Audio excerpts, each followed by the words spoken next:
Mohon federasi, kawan-kawan semua. Pertama, terima kasih atas kehadirannya kawan-kawan. Semangat, masih panjang perjalanan kita. Meskipun MK bilang 60 hari, rasanya bisa lebih dari 60 hari. Saban minggu nanti kita harapannya bisa sidang dan bisa rame-rame terus. Tadi beberapa di antara kita ada yang hadir secara Zoom, itu sangat kami apresiasi gitu ya. Dan kalau bisa makin banyak lagi tuh kawan-kawan hadir secara Zoom.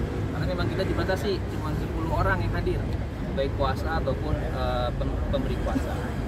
Lalu berkaitan dengan sidang, kami ingin sampaikan tadi kita telah diagendakan sidang yang seharusnya agenda sidang itu adalah keterangan DPR, keterangan tambahan Presiden, dan ahli dari perkara kita, perkara nomor 40 tahun 2023. Namun yang hanya bisa berlangsung tadi hanya keterangan DPR.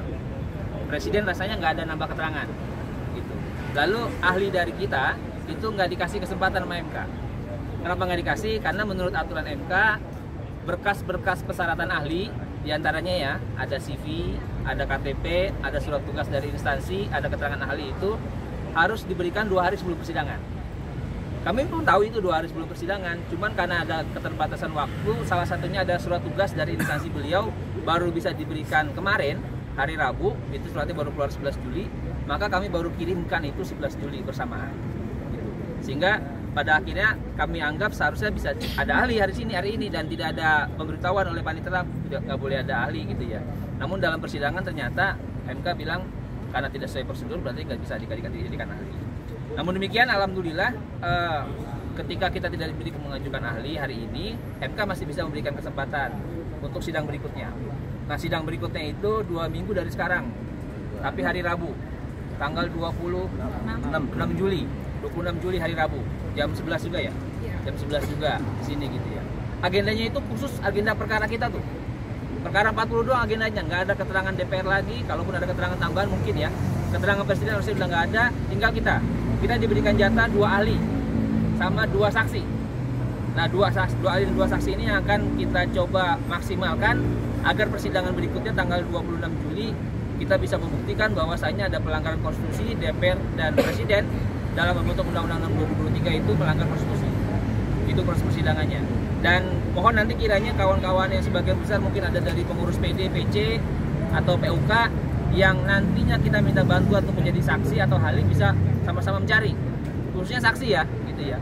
Saksi yang misalkan kriterianya dia di PHK karena Undang-Undang Cipta Kerja setelah putusan MK nomor 91 tanggal 25 November 2021 sampai sebelum Perpu gitu ya. Nanti kita minta bantuan lah kawan-kawan untuk bisa mendapatkan saksi itu 2 orang. Itu prosesnya kawan-kawan. Nanti keterangan tambahan atau lanjutannya mungkin dari kuasa hukum lain atau dari Ketua Umum Federasi bisa menyampaikannya. Dari saya cukup. Terima kasih. Assalamualaikum warahmatullahi wabarakatuh. Waalaikumsalam warahmatullahi wabarakatuh. Bahwa hari ini tadi sebagaimana yang disampaikan oleh Bung Ari, teman-teman sudah mengikuti bahwa keterangan DPR sebagai kuasa hukum DPR tadi kan teman-teman sudah mendengar semua Komisi 3. Dan dari kalau teman-teman mencermati keterangan yang kurang lebih ada 1 jam ya, termasuk keterangan pemerintah sebelumnya mewakili Presiden, maka kita melihat bahwa sesungguhnya mereka pembuat undang-undang Presiden dan DPR itu mengakui bahwa penetapan Perpu ini menjadi undang-undang yang fokus kita terhadap uji formil hari ini itu tidak dilaksanakan pada sidang berikut. Sebenarnya mereka sudah akui dan beberkan. Sehingga kemudian kalau logika kita orang umum lah, kalau kita memandang dari sisi konstitusi sendiri, kita melihat bahwa mereka sudah melanggar tentang pembentukan undang-undang itu, yaitu undang-undang yang menetapkan Perpu menjadi undang-undang.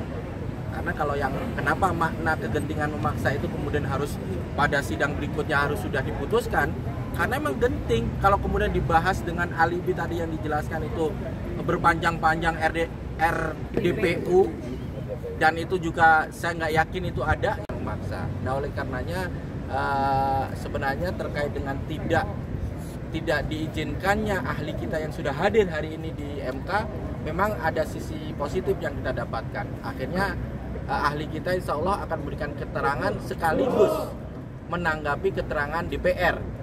Awalnya kan kalau hari ini menyampaikan keterangan ahli kita kan hanya menanggapi keterangan Presiden saja, tapi dengan ditundanya sebagai hal yang positif, berarti ahli kita nanti juga sekaligus akan memberikan tanggapan terhadap keterangan dari DPR. Nah, terkait dengan sidang tanggal 26, tadi kan tanggal 26 itu kan sidangnya fokus diberikan kesempatan bagi pemohon nomor 40, artinya kita nih Gikanas. Jadi rasa-rasanya mungkin nanti perangkat organisasi, ada Pak Ketum, Pak Abdullah, mungkin nanti ada PPMI 98 yang bisa memaksimalkan dalam kita mengawal persidangan bahwa ini sesungguhnya adalah kesempatan bagi kita bahwa kita menunjukkan kepada majelis yang terhormat ini bahwa ya ini yang menggugat, yang memohon kita semua sesungguhnya, meskipun hanya 121 orang yang berkesempatan secara resmi jadi pemohon. Ya, oleh karenanya siapkan teman-teman agar di sidang tanggal 26 nanti kita bisa hadir untuk mengawal sidang ini. Terima kasih. Ya, perjuangan yang tidak pernah lelah, pertarungan yang tidak pernah lelah, tapi melelahkan diri kita. Inilah bentuk negara kita yang selalu meminggirkan hak-hak kita sebagai warga negara. Berapa kali kita sudah mengajukan ini ke MK. Putusan MK 91 pun tidak diindahkan oleh pemerintah. Artinya apa? Kita sebagai rakyat diterpinggirkan. Saatnya hari ini ketika kita berhadapan dengan Undang-Undang Nomor 6 tahun 2023, kita harus berani untuk melawan. Tidak ada kata lain, harus kita lawan ini pemerintah yang zalim. Gitu loh.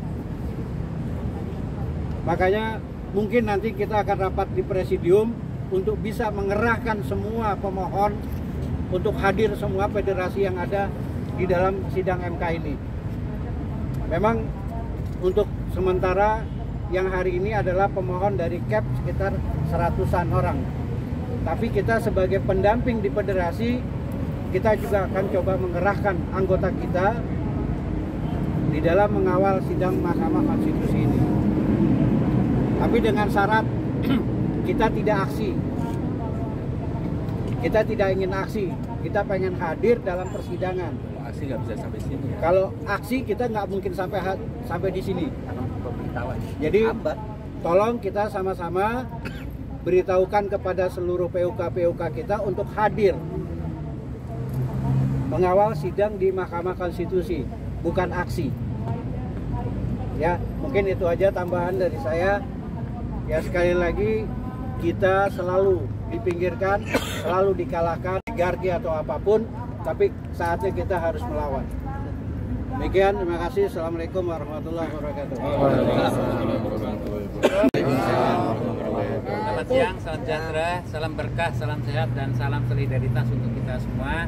Pertama, terima kasih banyak teman-teman sudah ikhlas meluangkan waktu, meluangkan tenaga, meluangkan pikiran, bahkan meninggalkan keluarga, meninggalkan pekerjaan untuk bersama-sama ikut menyaksikan acara pelaksanaan sidang pada ini hari. Sahabat sekalian, catatan penting bagi kita bersama bahwa dalam sejarah di Mahkamah Konstitusi pemohon terbanyak adalah kita. Kita itu artinya Gikanas. Permohonan 91 dulu 04 PPU ya toh, jumlahnya itu 661 orang yang tersebar dari seluruh Indonesia. Dalam sejarah di Mahkamah Konstitusi gak ada pemohon yang begitu banyak, yang melibatkan begitu banyak pekerja. Kita melibatkan dari unsur pekerja kontrak, pekerja tetap, pekerja outsourcing dan seterusnya, termasuk struktur organisasi. Untuk kali ini pemohonnya 21 10 lembaga plus pekerja sebanyak 121. Kata dasar itu kalaulah besok pada waktu tanggal 26 121 hadir pemohon semua, itu diberikan kewenangan konstitusional, artinya hak sebagai pemohon. Selain itu sudah apa? Tentu kita yang bersolidaritas, yang bersama-sama memberikan dukungan.